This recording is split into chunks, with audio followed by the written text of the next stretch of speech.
want to say congratulations to Gary Blair and Lady Aggies last night on a terrific win and a third straight Sweet 16 appearance in a row. Man, that was a fun game to watch. That was a tremendous effort by the ladies to come back and persevere and make the plays when they had to make them. That takes a lot, and they've had a heck of a year. And those kind of games you win when you go on and make a big run at that thing. You pull those kind of games out and going through a tournament. It's demanding and physical. And the year they had, it's a great accomplishment. And to Pat Henry for the ladies indoor track team, finishing second in the country in the indoor meet, which was I know they has set some records and did some things in some individual events. It was a tremendous accomplishment. So hats off to those guys and congratulations. That's a heck of a deal. Starting off with us football, it's great to be back. Great to be talking with you. Great to get back in the football frame of mind as far as X and O's and on the field. And we've had lots of meetings, lots of workouts, things like that. Team's done a really good job in the off season. I think we're in good condition.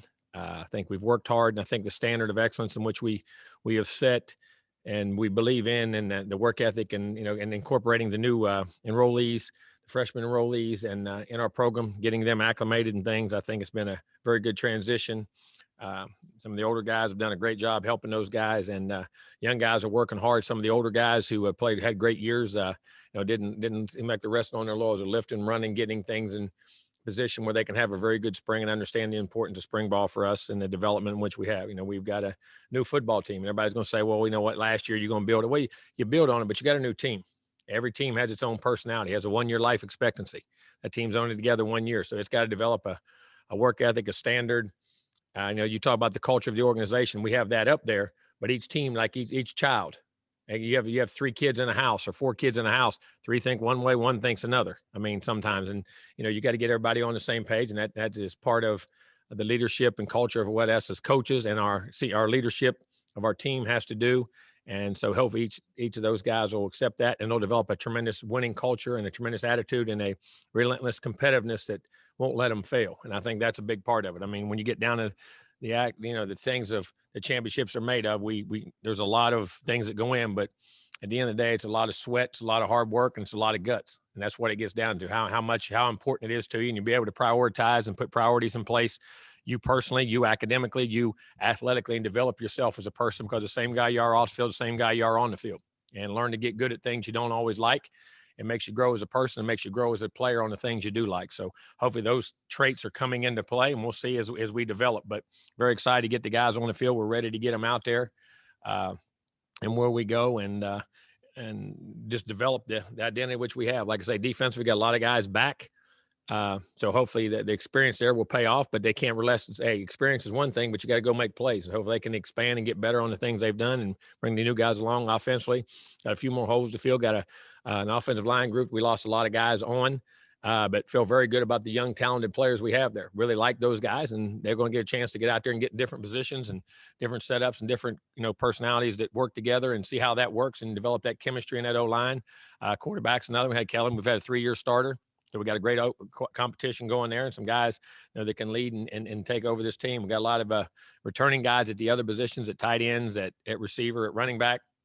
So hopefully, and those guys, they can help those 2 groups by expanding on their roles, really doing what they're supposed to do, help them and expand their games in a lot of ways. And so they don't rest on their laurels. The guys that had great success, and the guys who are young keep pushing those guys to take starting jobs. And then, our specialists are all back again too, our snappers and our punters and our kickers. So in that regard, hopefully we can keep expanding in that role. I thought we did a really nice job in the kicking game last year. And that, keep working with our different returners and return games to keep expanding on that role and keep becoming a good special teams team, because you have to be good in all 3 phases to have a good football team. But like where we're at, now it's finding what goes on in the field, these 15 practices. And like I say, there's not going to be anything concrete when you come out of spring, because we're going to experiment in different places, different players and different things, different spots, expanding roles of some guys that are here, see what they're capable of handling. Putting other guys in different roles, we'll do a lot of that. But at the same time, hopefully we'll get better fundamentally and the things that make you a good football team, and the day-to-day basics of blocking, tackling, taking care of the football, and doing those kind of things. So we're excited to be there, and we're looking forward to it. Questions? All right, let's go to Travis Brown from the Bryan College Station Eagle. Hey, Coach, I got 3 quick ones. First, Dang, you how get 3 healthy at are once? y'all? Is he allowed to do that? Is he allowed to do that? Is he allowed to get 3? Take a vote. Hey, worth the shot. Is he allowed to have 3 questions, guys? Give me a thumbs up or thumbs down. Oh, your question just got cut now. Now go I ahead. just, I just saw a bunch of like Gigums or something. No, I What's call dig him down. what's the injury status, or how healthy is the team, and especially guys like Cup, Chapman, Buckley, Luke Matthews? Well, I'll get that right now. We got it right here. Guys that'll be out for the whole spring will be Chapman, as he's recovering. His will come work probably. He'll be fully healthy about the end of it. So there's no sense of that, so he won't be in there. Grayson Reed, Blake Smith, who tweaked a knee in his rehab. He did some meniscus damage. His main part of his knee is good. Wiedemeyer cut a finger and a hand on a freak off the field accident. They required surgery on a tendon, and it's all fine. Just got to get it stretched out. He can't take any hits or anything on it. And Trey Zune, who had been hurt and at the end of his high school career, is just rehabbing off a knee. He'll be good when by the time spring or early spring's over. Those guys will be out. Everybody else will be back into spring and practicing. Gotcha. And then where do you foresee Kenyon Green working, and where do you ultimately think he'll land? Everywhere. I don't know. Everywhere. I mean, he'll play guard. He'll play tackle. He can play center. He can do that too. So you can't have enough centers and developing guys in there to calls, and we'll put him in a lot of different. Kenyon's a guy. Not all linemen you have those capabilities. Kenyon does. He can play center, guard, or tackle, and we'll incorporate him in at different spots to see where he fits, and also where it fits for him and where it fits for our team to have the best possible 5 guys on the field at one time. And then finally, was Damon Demas suspended, and what's his availability leading into? He was suspended from the school thing, and they're having a meeting on that. With normal procedure, which has nothing to do with us, school procedures, and when that gets cleared up, then he'll be back in action with us. So until that clears up, he won't be at spring ball. No, but that meeting, I got to check with the academic people, not academic, but our school people when exactly that meeting is. We'll know, but I mean, if it's before. If it's not, it's not. Thanks, Coach. Thank you. All right, let's go to Brenton Swerdeman from the Houston Chronicle. Jimbo, how much are you looking forward to mixing and matching on that offensive line to replace 4 starters, and also on the progress of Luke Matthews as well? Because there's so many young, talented players. I think there's a really good group of guys there. I'm anxious to see how they fit and how they fit with each other. Like I say, the talent is there. There's no doubt. So very excited. But experience is one thing that, you got to, and hopefully you can get them to where they need to be for the most of the time, but you've got to mix and match to try, because coming out of spring, it's important we understand who can play, and then we'll keep developing that chemistry as we go. But Luke has done well. He's come back. He had a shoulder injury that he should be fully go on. In our walkthroughs and things we've been able to do right now, very intelligent, really has grown with his understanding of the game and what his centers were responsible for, which up front, making all the calls and the thing, has a really, really good understanding, in my opinion, of what to do. And he's developed physically too. I think he can be a good player. I really do. Thank you. Thank you. All right, next up is Olin Buchanan from Texags. You're muted. I'm sorry. You're muted, Olin. Bill? It doesn't say so. Is he back? There you all right. You all right there now? I just couldn't hear you. Huh, okay. I want to start off asking about Devon Odchain. Will he do anything in the spring, or is he just straight track guy? No, we will. We'll have meetings, and there'll be things when he comes over, but we'll also work with track and how success. Now, if he's having tons of success, we're not going to do anything that makes him not run well in the meet. He has something that's very important to him and he's very good at. So, but we'll work, which I've done before. I did it with, Jalen Ramsey was a guy who did that. When we were at LSU, Xavier Carter was there. Trenton Holiday was a guy who did that. Benny Brazil was a guy who did that. So they went back and forth, and we've had quite a few. Jameis was baseball. Tyrone Easton was baseball. We've done that with quite a few athletes in the past. So we'll work with that. If he's having scoring points and being successful and having success, which I think he did last week, the first meeting, I think he got SEC Freshman of the Week last week in track, which congratulations to him. Keeps progressing, but we'll also make sure he understands what's going on, whether it's meetings or partial workouts or partial practices or whatever it is, according, and if it affects how he's running. So that's always a play it by ear based off schedule and things that go on. And I know Derek Hunter changed positions. Are there Yes. any other guys that you are going to be looking at this spring at a different position than maybe you did a year ago? Yeah, all of them. I joke about that. I'm serious. You'll see inside receivers outside. You'll see them in the back. I think that's one of the things that you have to be able to do now. Offensive line guards playing tackle playing guards, and as you recruit guys, and safeties that play nickel corners that play nickel, corners that play safety. I mean, because I think in the secondary too, it's become like basketball. It's a matchup game. So constantly matching those guys. You'll see DNs at D tackle, D tackles at DN, or maybe or whatever, depending on pass rush games or what you're trying to do. Linebackers that play Mike, Will, and Sam. I mean, they've got to be able, because sometimes when you're in no huddle, you can't flip-flop guys, or if they formation you, you're constantly changing, making those guys. And not only can they find out if they can play it, it's important for me for them to know what the guy beside them doing. Like one of the greatest things about, when you play Mike or Will and as a linebacker, all right, if you're not there all the time, but you at least know what that guy's responsibilities are, helps you be better at your job. When you play guard and tackle, all right, things at tackle that, I'm taking care of me. Well, if I get that look, that really hurts the guard. You know what I'm saying? And do I got to help him on this play, and guards the tackles and centers the guard? I think the intermatching and intertwining of things doesn't always mean when you're going to be, but I think at the position you end up at, sometimes it helps you grow there because you have a really genuine understanding of what that guy beside you is doing. So in certain looks, when he needs help, when he can be soloed, things like that, I think it makes a big difference. So we'll do that with all our positions. All right. Well, thank you very much, Coach. Thank you. All right, next up is Mike Lucas from KAGS.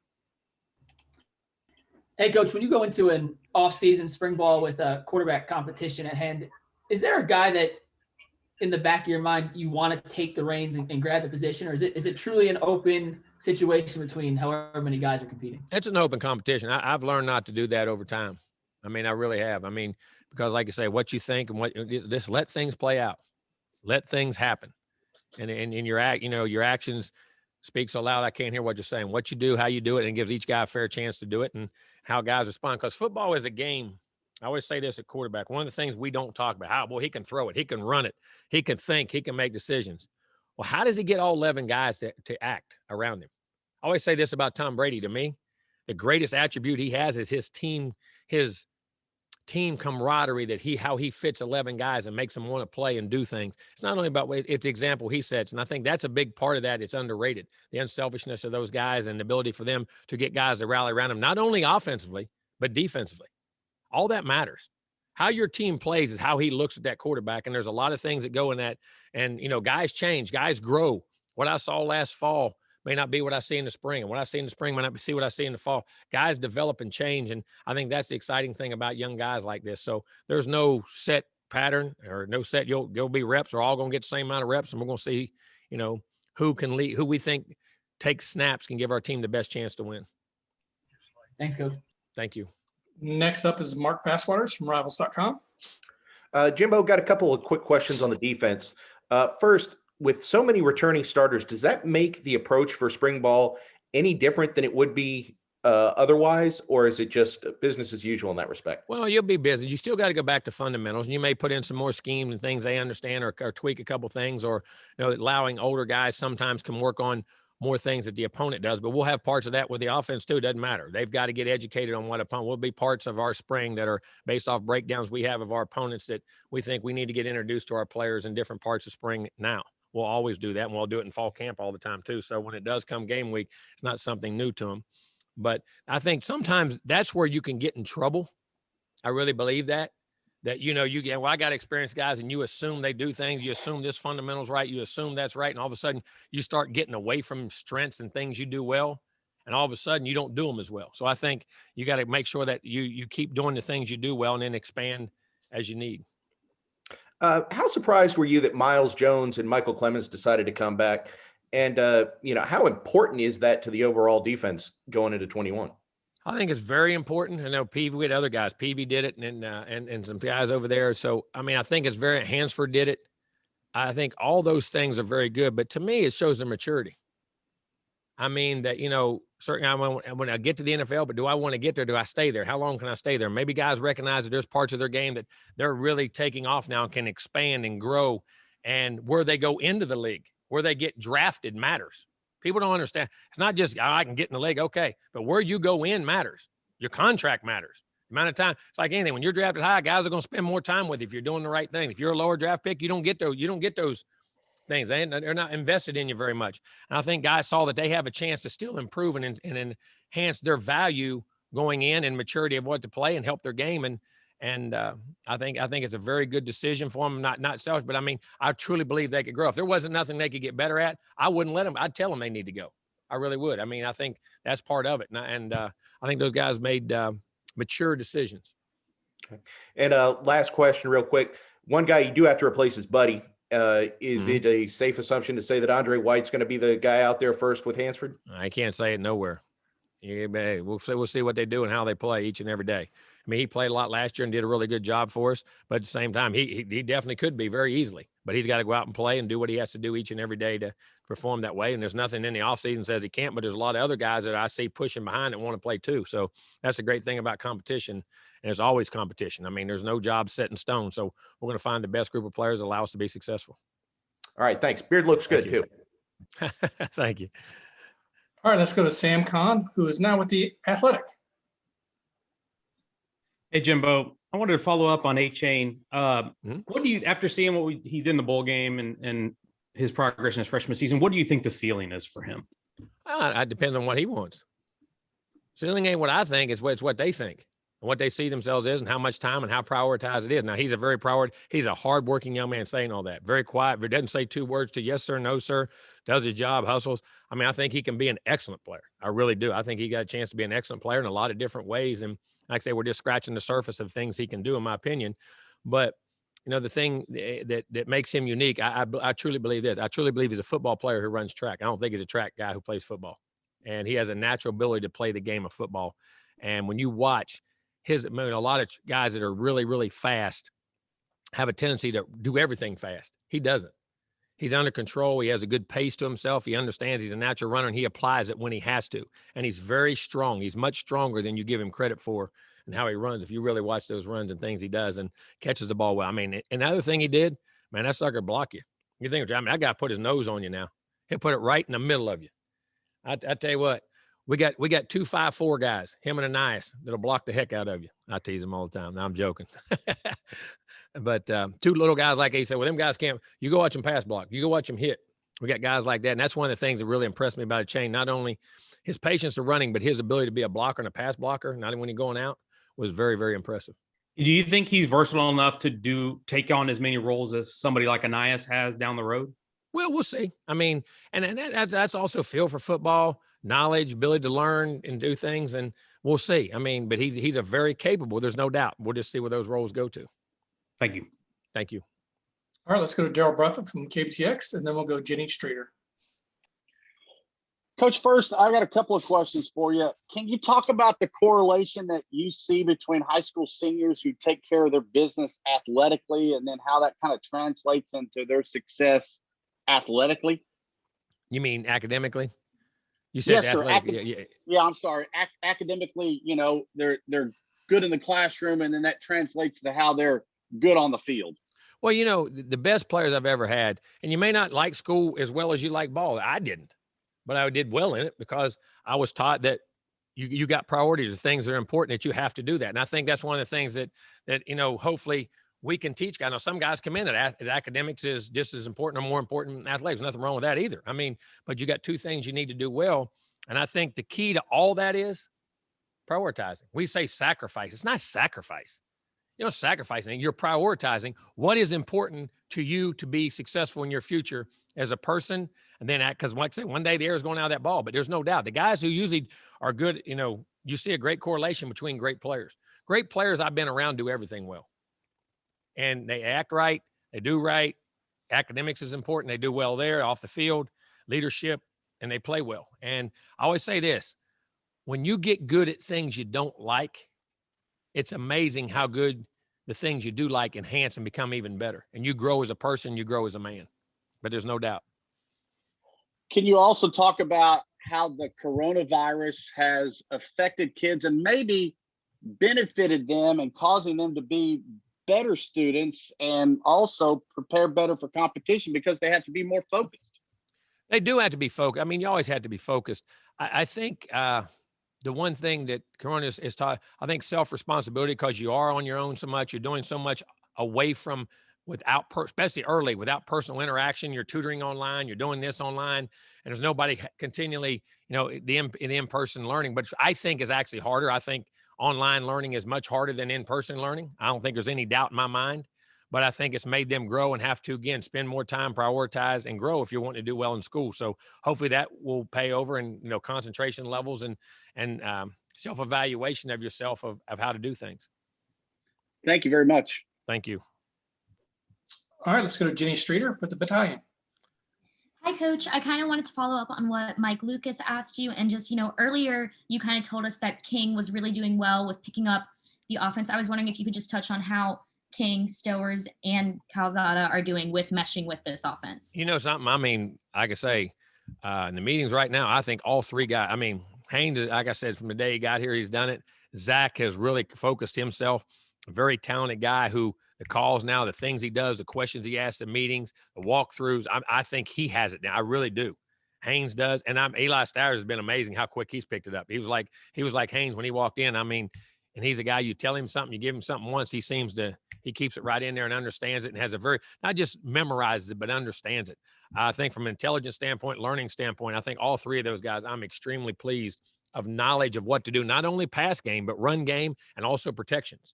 And the things you do and how understanding where where you're protected at, where you're not protected at, and how to adjust those things. And I've been, and I guess it's not cliche talk, just trying to talk good about all three guys.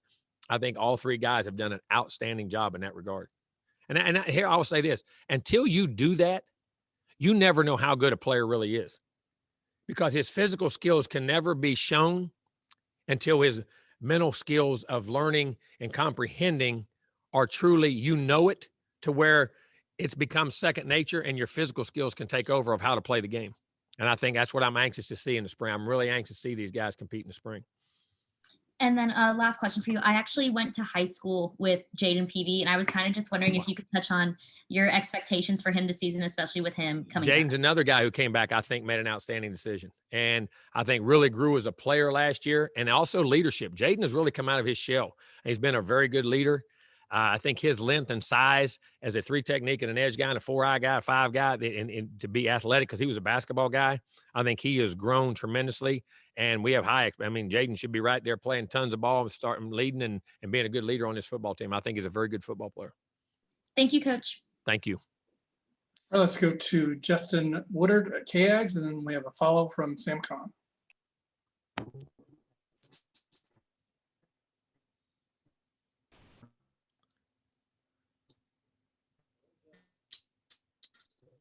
Justin, Coach, hope you can hear me. I tell you what, we're not hearing you. So we're going to go to Sam Kahn, and we'll kind of try to come back to Justin. Sorry about that, Justin. It's not coming through, buddy. Actually, too, with his dad being the coach at Long, hear me now? Now I can. Actually can. Hello? No, I can't. Justin, you there? Now we're back to it. It's like every time. Let's go to Sam Kahn. Let's go to Sam Kahn, and we'll try to come back to Justin. Hey, Jimbo, following up on the quarterbacks, what would you say each of them does best physically when you look at all three of them? What are their best physical traits? I think they all have to. I think there's a multitude of things, and I don't have any one thing they do well, because if there's only one thing they do well, they're going to have a hard time being successful. Because there's such a multitude of things it takes to be successful. And and I'll wait and see. Like I say, I'm waiting to see what they all do well. Like Eli, I've never had in practice. I'm waiting to see, how much Haynes has grown, how much Zach has grown. So we'll wait and see. And on the other side of the ball, defensively, when you consider how many guys you got back, how good do you feel about your depth and the ceiling for this group?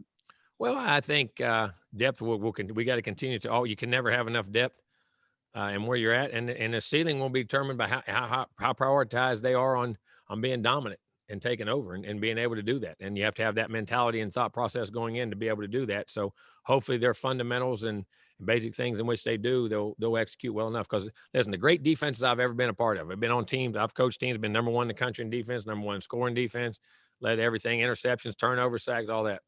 The one thing all those great defenses did, they did ordinary things better than anybody else. It wasn't spectacular things. It was the ordinary day-to-day things and day-to-day plays that they made consistently, which allowed them to be successful. And they had one mentality. The other team isn't scoring, and we're going to put as much of our physicality on you as we possibly can. Thank you.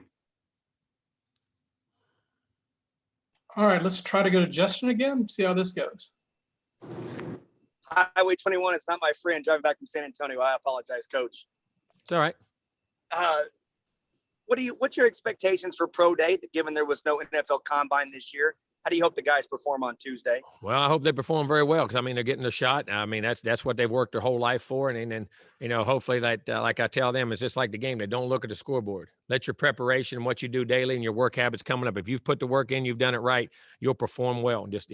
And you can't worry about those things. Let your natural instincts and your day-to-day habits you've created over time work hard, and I think they'll have good days. I think that we have a lot of guys that will do very well, in my opinion. And quick follow-up on Kellen's Senior Bowl. I know it was back in February, but did you get a glimpse of what he was able to do, and how much do you think he helped himself? I think he helped himself greatly, because I think when you say, like I say, film is one thing. Meeting a guy, seeing a guy, and this, not only that, his personality. How's he learn? How's he communicate? How's he interact with other people on the team? How does he deal with when you're teaching him something? How quick does he pick it up? And if he doesn't pick it up, how does he react to that? And if he has failures in practice, which you can't see all the time, how does he react to those? How does he react to the teammates around him who don't do their job, which affects his job? There's so many things as a quarterback and the interactions there that I think that can't be.